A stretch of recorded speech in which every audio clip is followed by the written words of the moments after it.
Hello friends, मैं शैलेश स्वागत करता हूं आपका आपके अपने यूट्यूब चैनल परीक्षा रेस पर। दोस्तों, UP TET, super TET, C TET और विभिन्न राज्यों में होने वाले टेट से संबंधित सीडीपी का ये 10वां प्रैक्टिस सेट है। आज की इस प्रैक्टिस सेट के बाद हम लोग सीडीपी को टॉपिक वाइज पढ़ते हुए आगे चलेंगे। जितने भी क्लासें होंगी इसके बाद वो टॉपिक वाइज होंगी। सभी टॉपिकों को पढ़ने के बाद हम फिर से प्रैक्टिस करेंगे। अगर आपको इसका पीडीएफ चाहिए तो ज्वाइन करिए हमारे टेलीग्राम चैनल परीक्षा रेस को। वहाँ पर आप जाकर इसका पीडीएफ प्राप्त कर सकते हैं। तो आइए शुरू करते हैं आज का सेशन। और आज के सेशन का अपना पहला प्रश्न, सामाजिक नियमों व कानूनों के विरुद्ध कार्य करने वाला बालक कहलाता है। मतलब एक कोई ऐसा बालक जो सामाजिक नियमों के विरुद्ध हो और इतना विरुद्ध हो कि उस पर यह आरोप तक लगाया जा सके कि वह समाज विरोधी है, तो ऐसे बालक होते हैं बाल अपराधी। ऐसे बालकों को बाल सुधार गृह में रखा जाता है। अगला प्रश्न, एक शिक्षक को कक्षा में कार्य करना चाहिए। एक शिक्षक को कक्षा में किस प्रकार से कार्य करना चाहिए? प्रगतिशील भूमिका में हो सकता है। प्रभुत्ववादी नहीं, शिक्षक प्रभुत्ववादी नहीं हो सकता है। इससे जो है बच्चे का विकास नहीं हो सकता है। शिक्षक स्वयं को प्रभुत्ववादी समझेगा और बच्चे की कोई बात नहीं सुनेगा, उसके बीच अंतःक्रिया नहीं होगी, तब बच्चे का शिक्षण संबंधित विकास नहीं हो सकता है। प्रजातांत्रिक भूमिका, एक शिक्षक के लिए सबसे आवश्यक भूमिका होती है प्रजातांत्रिक भूमिका। अगर शिक्षक प्रजातांत्रिक भूमिका में है जिसमें छात्र और शिक्षक दोनों स्वतंत्र हैं, छात्र अपनी बातों को शिक्षक से पूछ सकता है, शिक्षक अपनी बात को छात्रों से कह सकता है, तो यह सबसे बेहतर तरीका होता है जिसमें शिक्षक छात्रों की कमियों को जान पाता है, उसको दूर करने का प्रयास करता है और बालक भी अपनी सारी चीज़ों को शिक्षक से शेयर कर सकता है। उससे उसका विकास अधिकतम हो सकता है। तो इसका उत्तर होगा प्रजातांत्रिक भूमिका। अगला प्रश्न, अधिगम का सबसे उपयुक्त कार्य है। अधिगम यानी जो लर्निंग होता है उसका सबसे उपयुक्त कार्य क्या है? व्यक्तिगत समायोजन हो सकता है। व्यवहार परिवर्तन, ये इसका सही उत्तर होगा व्यवहार परिवर्तन। अधिगम की परिभाषा ही होती है व्यवहार द्वारा व्यवहार में लाया गया स्थायी परिवर्तन ही अधिगम होता है। तो सबसे उपयुक्त होता है जिसके अंतर्गत ये सभी चीज़ें आ जाती हैं, वो होता है व्यवहार परिवर्तन। अगला प्रश्न, एक सजीव कक्षा स्थिति में सबसे अधिक संभावित है। यानी एक सजीव कक्षा से तात्पर्य है कि एक ऐसी कक्षा जिसमें विद्यार्थी भी एक्टिव रहते हों, उनकी सक्रिय भूमिका हो, शिक्षक कोई सवाल पूछता है वो उसका जवाब दे, छात्र भी कोई सवाल पूछता है शिक्षक उसका जवाब दे, इनके मध्य अंतःक्रिया हो। तो ये क्या हो सकता है? कभी कभार हंसी का शोर नहीं, पूर्ण रूप से शांति नहीं। कक्षा शांति का मतलब होता है कक्षा नीरस होना। शिक्षक छात्र वार्ता इसका सही उत्तर होगा। शिक्षक और छात्र अगर आपस में वार्ता करते हैं तो दोनों अपनी समस्याओं को समझ पाते हैं। शिक्षक भी ये समझ पाता है कि आखिर उसके अंदर क्या कमी है, उसके शिक्षण की विधि में क्या कमी है, उसके स्किल में क्या कमी है, वो उसका सुधार करता है। बाकी विद्यार्थी जो होता है वो अपनी बातों को शिक्षक से शेयर करता है, वो अपनी कमियों को शिक्षक तक पहुंचा पाता है, तो उसका समाधान हो पाता है। तो इसका उत्तर होगा शिक्षक शिक्षार्थी वार्ता। अगला प्रश्न, व्यक्तिगत भिन्नता का क्षेत्र है। यहाँ पे भिन्नता है, व्यक्तिगत भिन्नता का क्षेत्र है। लिंग भेद, शारीरिक रचना, मानसिक योग्यता, तो ये सभी स्किनर की परिभाषा है। व्यक्तिगत भिन्नता के अंतर्गत वे सभी चीज़ें आ सकती हैं व्यक्ति की जिसका मापन किया जा सके। उसमें चाहे वो लिंग भेद हो, चाहे शारीरिक रचना हो, चाहे तो फिर मानसिक योग्यता हो, ये सभी इसके अंतर्गत आ जाते हैं। अगला प्रश्न, निम्नलिखित में से कौन सा मानव विकास का सही क्रम है? यानी कि जो बालक का विकास होता है उसका सही क्रम क्या होता है? पहले बचपन आता है, इसका जो सही क्रम होता है सबसे पहले आता है शैशवावस्था, उसके बाद आता है बचपन या फिर बाल्यावस्था का जो अर्ली एज होता है, उसके बाद बाल्यावस्था, फिर किशोरावस्था, प्रौढ़ावस्था, ऐसे चलता है। तो इसका उत्तर सही उत्तर होगा शैशवावस्था, बचपनावस्था, बाल्यावस्था, किशोरावस्था। यहाँ ऐसे भी हो सकता है कि शैशवावस्था, फिर बाल्यावस्था, किशोरावस्था, फिर प्रौढ़ावस्था आ जाए, लेकिन अगर बचपन दिया है तो बचपन शैशवावस्था के बाद और बाल्यावस्था से पहले आता है। तो इसका उत्तर यही सही होगा। बचपनावस्था सामान्यतः 2 वर्ष के बाद और 7-8 वर्ष के पहले तक होता है। अगला प्रश्न, जब बालक सीखने के लिए तैयार होता है तब वह जल्दी व प्रभावशाली तरीके से सीख सकता है। यह सिद्धांत किसने दिया था? यह सिद्धांत दिया था थार्नडाइक ने। थार्नडाइक ने सीखने के जो 3 नियम दिए थे उसमें से पहला था तत्परता का नियम, दूसरा था अभ्यास का नियम, तीसरा था प्रभाव का नियम। यहाँ पे दिया है तैयार होना, यानी कि अगर बालक सीखने के लिए तत्पर है, तैयार है, तो वह चीज़ों को जल्दी सीख सकता है। उसकी वजह है कोई किसी चीज़ को जानने में इंटरेस्टेड है तो वह अपनी रुचि से उसमें लगा हुआ है, तो अगर उसे उससे रिलेटेड कुछ बताया जाता है तो उसे जल्दी कैप्चर करता है, उसे जल्दी सीख लेता है। ये था उनका तत्परता का नियम। विद्यार्थी को कुछ सिखाने से पहले विद्यार्थी को उस चीज़ के लिए तत्पर किया जाता है। उसके बाद आता है उनका अभ्यास का नियम। जो चीज़ उसे सिखाई जाती है उसका निरंतर अभ्यास होना चाहिए। उसके बाद आता है प्रभाव का नियम। अगर उसका प्रभाव सकारात्मक रहता है तो बालक उसको दोहराव करता है, उसको आगे बढ़ाता है, उसके व्यवहार में लाता है। अगर नकारात्मक प्रभाव होता है तो बालक उस चीज़ को वहीं पे छोड़ देता है। अगला प्रश्न, आपके अनुसार शिक्षण है, मतलब आपके अनुसार शिक्षण क्या है? शिक्षण एक प्रक्रिया है या फिर कला है या फिर कौशल है या फिर दोनों है? तो शिक्षण जो होता है कला और कौशल दोनों होता है। एक शिक्षक, उसके पढ़ाने का तरीका क्या है, उसका बात व्यवहार करने का तरीका क्या है, उसका हाव भाव कैसा रहता है, ये सब आता है उसका कला। लेकिन उसका जो कौशल होता है, किसी भी टॉपिक को वो किस तरीके से अरेंज करके पढ़ाता है, पहले कौन सी टॉपिक को पढ़ाना है, बाद में कौन सी टॉपिक को पढ़ाना है, सरल से जटिल की तरफ कैसे जाना है, ये सब जो अरेंज करता है उसका कौशल होता है। तो एक शिक्षण की प्रक्रिया में जो है वो कला और कौशल दोनों होता है। अगला प्रश्न, मानव आवश्यकताओं का पदानुक्रम किसने दिया था, या फिर मानव आवश्यकताओं का आवश्यकता का सिद्धांत किसने दिया था? तो ये सिद्धांत दिया था अब्राहम मास्लो ने। अब्राहम मास्लो ने 5 प्रकार की आवश्यकता बताई थी। पहली आवश्यकता थी शारीरिक आवश्यकता। शारीरिक आवश्यकता से तात्पर्य है जब बच्चा छोटा रहता है तो उसे भूख, प्यास, नींद, भोजन, ये सभी उसके शारीरिक आवश्यकता होती है। और प्रत्येक अवस्था में कोई न कोई खतरा होता है, तो उस खतरा से बचाव के लिए उसके सुरक्षा की आवश्यकता होती है। फिर बच्चा बड़ा होता है तो वो समाज से अंतःक्रिया करता है, जिसके लिए उसे समाज की आवश्यकता होती है। फिर और आगे चलकर उसे समाज में अपना एक सम्मान चाहिए होता है। उसके बाद आता है सम्मान की अवस्था, यानी उसे सम्मान की आवश्यकता होती है। और आखिरी जो होता है आत्मसिद्धि की आवश्यकता। आत्मसिद्धि की आवश्यकता आखिरी आवश्यकता होती है। यहाँ तक पहुँचने वालों की संख्या बहुत ही कम होती है। तो ये 5 जो है आवश्यकताएं बताई थी अब्राहम मास्लो ने। अगला प्रश्न, जोन ऑफ प्रॉक्सिमल डेवलपमेंट यानी ZPD का प्रत्यय किसने दिया था? तो ZPD के बारे में बताया था वाइगोत्स्की ने। ZPD हो या फिर प्राण हो या फिर ढांचा हो, ये सब है एक ही नाम है, जोन ऑफ प्रॉक्सिमल डेवलपमेंट। यानी कि वास्तविक विकास क्षेत्र के बाद से जो उसका एक पोटेंशियल डेवलपमेंट होता है, किसी भी बालक का एक वास्तविक विकास क्षेत्र होता है, जोन ऑफ एक्चुअल डेवलपमेंट, जहाँ तक वो अपना विकास स्वयं कर सकता है बिना किसी की सहायता से। और एक उसका अधिकतम जो पोटेंशियल होता है, जोन ऑफ पोटेंशियल डेवलपमेंट, जहाँ तक वो अपना विकास को ले जा सकता है, जिससे उसका अधिकतम बिंदु होता है, लेकिन उसके लिए उसे किसी की आवश्यकता होती है। उसके ZAD यानी जोन ऑफ एक्चुअल डेवलपमेंट और उसके जोन ऑफ पोटेंशियल डेवलपमेंट के बीच दूरी वो तय करता है किसी दूसरे की सहायता से, उसे कहते हैं ZPD यानी कि जोन ऑफ प्रॉक्सिमल डेवलपमेंट। अगला प्रश्न, व्यक्तित्व का समाज शास्त्रीय सिद्धांत किसने दिया था? जुंग ने 3 प्रकार के बताए थे व्यक्तित्व, अंतर्मुखी, बहिर्मुखी, उभयमुखी। शेल्डन ने शरीर रचना के आधार पर बताया था। स्प्रेंजर ने बताया था 6 प्रकार का व्यक्तित्व। व्यक्तित्व का जो समाजशास्त्री सिद्धांत है वो स्प्रेंजर का है। स्प्रेंजर ने कुल 6 प्रकार के व्यक्तित्व बताए थे और इनका जो सिद्धांत था व्यक्तित्व का समाजशास्त्री प्रकार का सिद्धांत, इनकी बुक थी types of man. Types of man में इन्होंने व्यक्तित्व के 6 प्रकार बताए थे। पहला है सैद्धांतिक।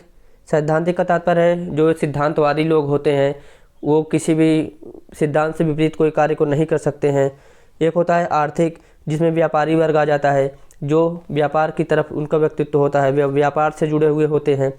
एक होता है सामाजिक, जो सामाजिक कार्य करते हैं। एक होते हैं राजनैतिक, जो नेता होते हैं वो राजनैतिक होते हैं। एक होते हैं धार्मिक, जो पूजा पाठ पर विश्वास करते हैं।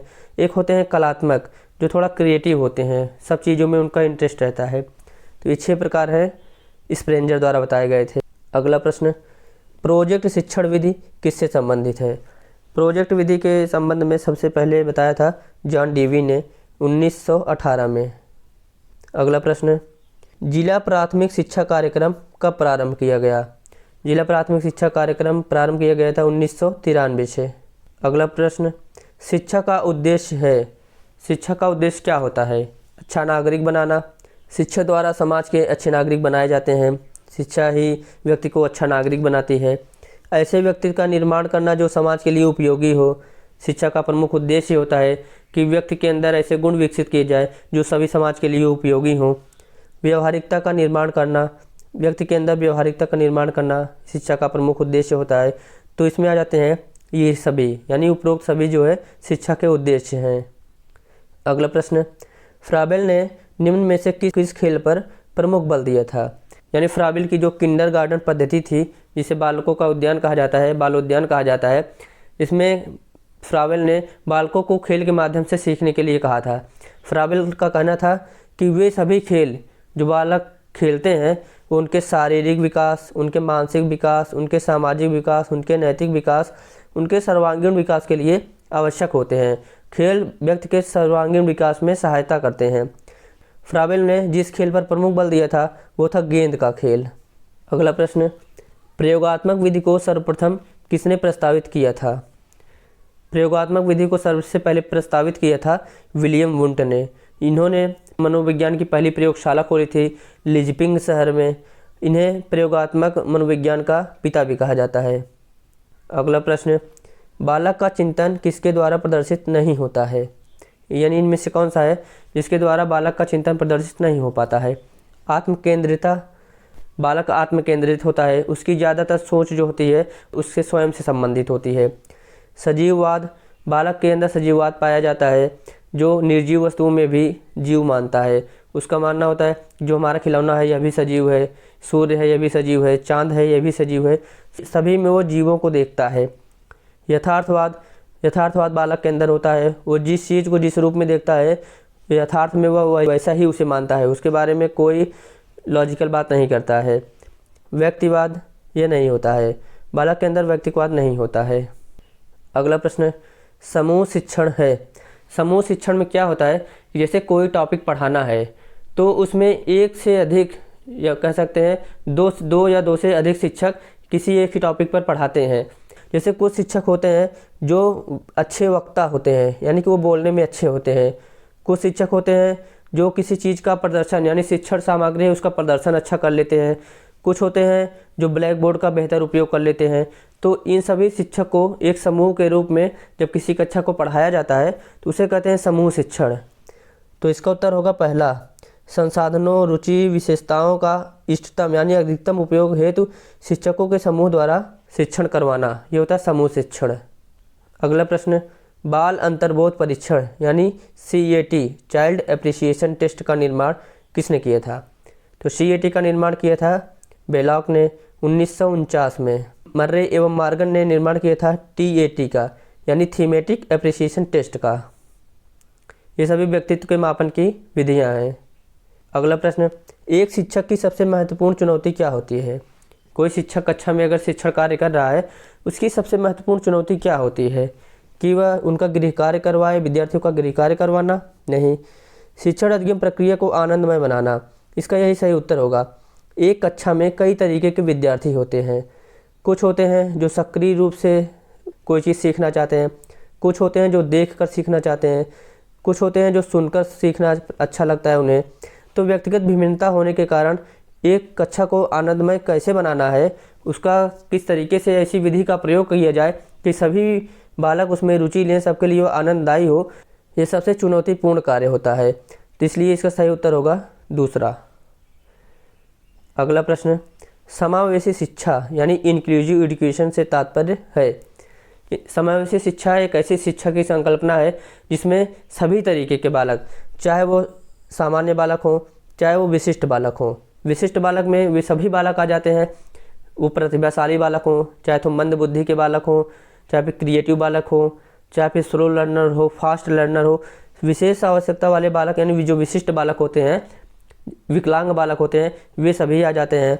तो इन सभी बालकों को एक ही कक्षा में एक ही तरीके से शिक्षण प्रदान करना, ये होता है समावेशी शिक्षा। यानी कि बिना किसी भेदभाव के सभी को एक समान शिक्षा का अवसर उपलब्ध कराना समावेशी शिक्षा की संकल्पना होती है। तो इसका उत्तर क्या होगा? नियमित विद्यालयों में बिना किसी भेदभाव के सभी को शिक्षा का समान अवसर उपलब्ध कराना, यही इसका सही उत्तर होगा। अगला प्रश्न, निम्न में से कौन सा पुनर्बलन का प्रकार नहीं है? यानी इनमें से कौन सा रीइंफोर्समेंट यानी पुनर्बलन का प्रकार नहीं है? सकारात्मक शाब्दिक पुनर्बलन ये होता है बच्चा कोई अच्छा कार्य करता है तो उसे गुड, शाबाश, बहुत अच्छा, ऐसा करके हम उसे सकारात्मक पुनर्बलन देते हैं। शारीरिक दंड का तात्पर्य यहाँ मारने पीटने से नहीं होता है। विद्यार्थी अगर अति सक्रिय कक्षा में जो होते हैं, जो शांति से बैठे नहीं रह पाते हैं, तो शिक्षक उन्हें किसी न किसी कार्य में लगा देता है। जैसे चाक लाना हुआ, जाओ चाक लेके आओ बेटा, जाओ स्टिक लेके आओ, जाओ वहाँ से ये बुक लेके आओ, तो उसे ऐसे शारीरिक दंड दिया जाता है, यानी उसे गतिविधि कराई जाती है। ब्लैक बोर्ड साफ करवा लेते हैं, तो ये सब कार्य बालक को दिया जाता है, तो उसका शारीरिक दंड होता है। यहाँ मारने पीटने से नहीं है। नकारात्मक शाब्दिक पुनर्बलन का तात्पर्य है कि बालक अगर गलतियाँ कर रहा है तो उसे थोड़ा नकारात्मक तरीके से उसे कुछ बोलकर मोटिवेट किया जाए। तो इसका उत्तर होगा उपरोक्त में से कोई नहीं, यानी कि ये सभी जो है पुनर्बलन के प्रकार हैं, उपरोक्त में से कोई नहीं इसका उत्तर होगा। अगला प्रश्न, शिक्षण प्रक्रिया में पुस्तकें हैं, यानी कि जो शिक्षण प्रक्रिया होती है, सीखने सिखाने की प्रक्रिया होती है, उसमें पुस्तकों का क्या रोल होता है? क्या वे साध्य हैं, मतलब कि क्या वे टारगेट हैं कि एक विद्यार्थी का टारगेट होता है कि कोई पुस्तक प्राप्त करना या फिर कोई पुस्तक को पढ़ लेना? नहीं होता है। साधन है, साधन हो सकता है कि जैसे आप किसी स्थान से दूसरे स्थान तक जाते हैं तो आपका जो साध्य होता है, यानी जो आपका टारगेट होता है, वो होता है उस स्थान तक पहुंचना, लेकिन उसके लिए आप जिस साधन से जाते हैं वो आपका होता है साधन, यानी वो आपका सुविधा प्रदान करने वाला साधन होता है। तो यहाँ पे पुस्तकें जो हैं एक साधन का कार्य करती हैं, लेकिन एकमात्र साधन है ऐसा ज़रूरी नहीं है। शिक्षण प्रक्रिया कई तरीके से हो सकती है, उसमें ज़रूरी नहीं है कि केवल पुस्तकें ही हों। पुस्तकें एक साधन है, लेकिन एकमात्र साधन नहीं हो सकती हैं। अगला प्रश्न, निम्नलिखित में से कौन सा कथन सतत व व्यापक मूल्यांकन के लिए सही नहीं है? सतत और व्यापक मूल्यांकन। सतत मूल्यांकन निरंतर चलने वाला मूल्यांकन होता है, जिसमें विद्यार्थियों की कमियों का पता लगाया जाता है। निदानात्मक परीक्षण होता है, उसके बाद उपचारात्मक परीक्षण होता है, यानी उपचारात्मक शिक्षण होता है जो उसकी कमियों को दूर करने के लिए होता है। जबकि व्यापक मूल्यांकन होता है, किसी बालक के सभी गुणों का जो मूल्यांकन होता है वो व्यापक मूल्यांकन होता है। इसमें पूछा है मूल्यांकन के लिए सही नहीं है पूछा है, तो इसका उत्तर होगा इससे शिक्षकों का बोझ बढ़ जाता है। सतत एवं व्यापक मूल्यांकन से शिक्षकों का बोझ नहीं बढ़ता है, बल्कि जब अगर शिक्षक सतत मूल्यांकन करता रहता है, बालक की कमियों को दूर करता रहता है, तो बालक चीज़ों को जल्दी जल्दी सीखते हुए आगे बढ़ता है। यह शिक्षक के लिए आसान कार्य हो जाता है बच्चों को समझाना। यह एक विद्यालय आधारित मूल्यांकन होता है, यह सही बात है। यह विद्यार्थियों में तनाव को कम करता है, यह बिल्कुल सही बात। जब विद्यार्थी की निरंतर परीक्षा होती रहती है तो एक परीक्षा का जो उसके अंदर भय रहता है, उसके अंदर एक तनाव रहता है, वो ख़त्म हो जाता है। इसमें नंबरों के स्थान पर ग्रेड का उपयोग किया जाता है, ये भी सही बात है। कौन सा बालक किस ग्रेड का है उसके अनुसार उसे शिक्षण दिया जाता है, उसका सुधार किया जाता है। तो इसका उत्तर होगा इसमें शिक्षक का बोझ बढ़ जाता है। अगला प्रश्न, एक प्रभावी शिक्षक वह है जो कर सकता है क्या? कक्षा को नियंत्रण करने के लिए कोई प्रभावी शिक्षक की आवश्यकता नहीं होती है। आप स्टिक लेके खड़े हो जाएं, बच्चे खुद स्वयं शांत होकर बैठ जाएंगे, ये प्रभावी शिक्षक का गुण नहीं होता है। कम समय में अधिक सूचना देने वाला, यह हो सकता है, लेकिन अधिक प्रभावशीलता के लिए और भी चीज़ें आवश्यक होती हैं। विद्यार्थियों को सीखने के लिए अभिप्रेरित करना, यह सबसे महत्वपूर्ण बात होती है। अगर एक शिक्षक अधिक प्रभावशाली तभी माना जाता है जब वह विद्यार्थियों को सीखने के लिए अभिप्रेरित कर सके। अगर विद्यार्थी मोटिवेट रहते हैं तो उनको शिक्षक कम समय में अधिक सूचना भी दे सकता है, उनका दक्ष कार्य भी बेहतर करवा सकता है। तो सभी चीज़ें वो विद्यार्थियों से अच्छा करवा सकता है अगर वह विद्यार्थी को अभिप्रेरित यानी मोटिवेट कर लेता है। अगला प्रश्न, ऑपरेशन ब्लैक बोर्ड परिणाम था। ऑपरेशन ब्लैक बोर्ड कब शुरू हुआ था? कौन सी नीति के बाद ऑपरेशन ब्लैक बोर्ड अस्तित्व में आया था? तो पहले समझिए ऑपरेशन ब्लैक बोर्ड क्या था। राष्ट्रीय शिक्षा नीति 1986 के अंतर्गत ऑपरेशन ब्लैक बोर्ड की शुरुआत 1987 में शुरू की गई। इसमें था प्रत्येक विद्यालय में कम से कम 2 कमरे हों, कम से कम 2 शिक्षक हों, इसके साथ साथ आवश्यक सामग्री जो शिक्षण अधिगम की बहुत ही आवश्यक सामग्री हो वो उपलब्ध कराई जा सके। तो ये 3 चीज़ जो हैं ऑपरेशन ब्लैक बोर्ड के अंतर्गत आती थी। इसकी शुरुआत 1987 से हुई, राष्ट्रीय शिक्षा नीति 1986 के तहत। अगला प्रश्न, निम्नलिखित में से कौन सा अधिगम का क्षेत्र नहीं है? इसमें से कौन सा है जो अधिगम का क्षेत्र नहीं है? तो अधिगम के क्षेत्र को बताया था बी एस ब्लूम ने। अधिगम के 3 क्षेत्र बताए थे।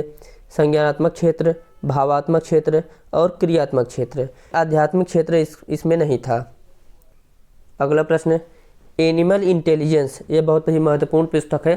जितनी भी पुस्तकें आपको बताई गई हैं वो सभी पुस्तकें आप एक पेज पर लिखें। जितने को किसी भी टेट में आए हुए एग्जाम में अगर पुस्तकें हैं तो उसको आप एक पेज पे लिखते हुए चलिए, क्योंकि वही पुस्तकें बार बार परीक्षाओं में पूछी जाती हैं। तो एनिमल इंटेलिजेंस जो पुस्तक थी यह थी थॉर्नडाइक की। थॉर्नडाइक ने अपना जो प्रयोग किया था एक्सपेरिमेंटल स्टडीज़, उसको एनिमल इंटेलिजेंस नामक पुस्तक में प्रकाशित किया था। अगला प्रश्न, शिक्षा को त्रिध्रुवी प्रक्रिया बताया था। शिक्षा के 3 ध्रुव होते हैं, यह किसने बताया था? सबसे पहले एडम्स आते हैं। एडम्स ने कहा था कि शिक्षा जो है द्विध्रुवी प्रक्रिया है, जिसमें पहला ध्रुव होता है शिक्षक और दूसरा होता है शिक्षार्थी। लेकिन बाद में आया जॉन डीवी। जॉन डीवी ने बताया कि शिक्षा के 3 ध्रुव होते हैं, एक शिक्षक, शिक्षार्थी और पाठ्यक्रम। क्योंकि पाठ्यक्रम ही वह माध्यम होता है जिसके लिए शिक्षक और शिक्षार्थी आपस में अंतःक्रिया करते हैं, यानी इंटरेक्ट करते हैं। तो जॉन डीवी ने शिक्षा को त्रिध्रुवी प्रक्रिया बताया था। तो आज का सेशन यहीं पे समाप्त होता है। कैसा लगा सेशन आपको ज़रूर बताइएगा। अगर आपको वीडियो अच्छा लगा हो तो लाइक करिए, शेयर करिए, चैनल को सब्सक्राइब करिए। तो आज हमने 10 प्रैक्टिस सेट कंप्लीट कर लिए हैं सीडीपी के। इसके बाद हम लोग सीडीपी के एक एक टॉपिक को पढ़ते हुए आगे चलेंगे, आपको बेहतर तरीके से बताने का प्रयास करेंगे। तो लगभग जो है 1 महीने के अंदर हम लोग पूरे सीडीपी को कंप्लीट कर लेंगे। उसके बाद फिर से मॉक टेस्ट प्रारंभ करेंगे। तो आज का सेशन यहीं पे समाप्त करते हैं। बने रहिए हमारे साथ। धन्यवाद, नमस्कार।